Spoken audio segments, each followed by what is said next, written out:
First thing we want to do is come up to our 2D toolpaths and open that up, and then we're going to select pocket.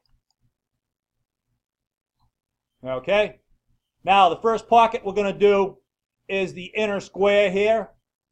So we're going to go around the 4 lines.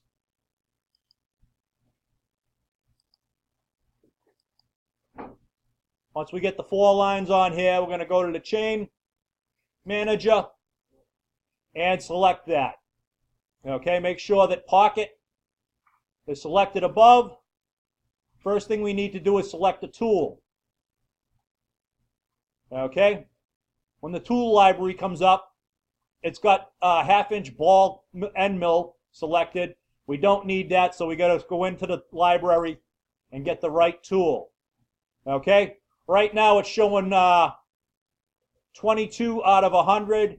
It looks like they're all flat end mills is what we're looking for here. So we find a 1/4 inch, double click on it, and it's been selected. From there, come down, hit the green check mark. Go on to properties. Stock setup. Okay, I've drawn this out to be the same size as the bar of soap. So we're going to continue with that. We're going to go under bounding box here. Hit that. And just hit the green check mark. And it comes back up. And the bar of soap is 3 1/8 by 2. Okay, now we have to get down to the Z-axis. It's also 1 inch thick, so we hit that. Next, we have to zero out our corner. So we take the cross and move it down to the lower left-hand corner here. Next, we go to select corners. We're going to check this corner here. Make sure it comes up in the blue square. And that's going to confirm that that lower left-hand corner, somebody's got something on the keyboard. Okay. Once we get that done, we can hit the check mark, meaning that our piece is ready to cut. Somebody get whatever's on a keyboard off of it.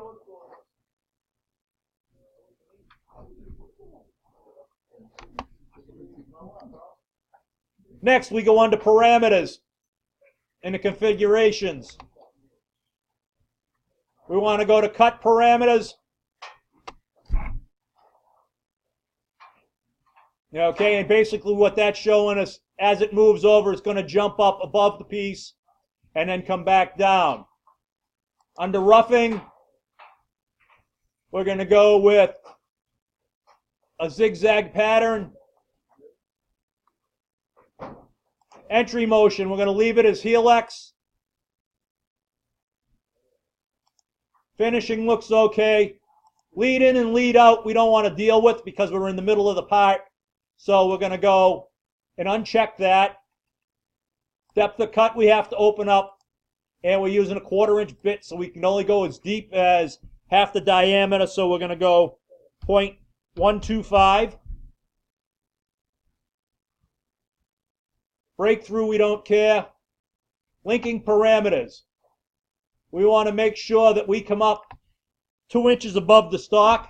We want to make sure that's absolute.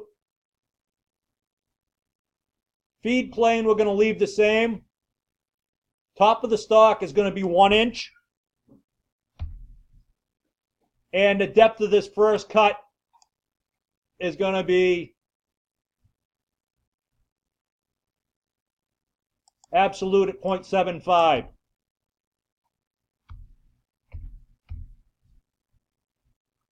And we'll hit the check mark. Now, if you come back under the configuration manager, you'll see that there's a red X on the toolpath. That means something's dirty. So we need to go up and regenerate all dirty operations.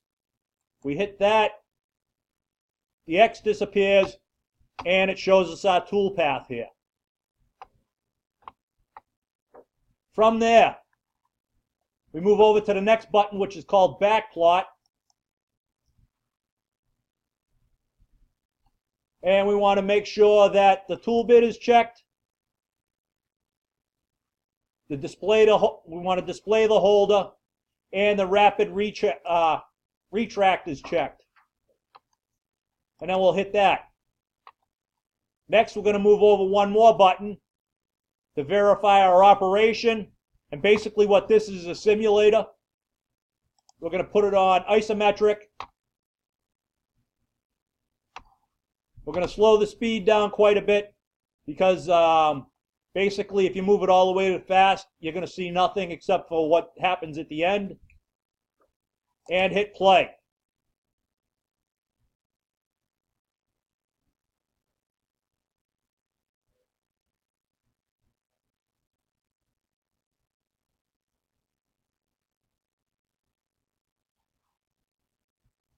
Okay, we said that we were going to go for a 1/4 inch depth, and we said we were only going to go 1/8 of an inch at a time. And if you take a close look at that, it dropped down and made 2 cuts, which makes sense. At that point, we're going to X out of this, and we'll move to our second cut.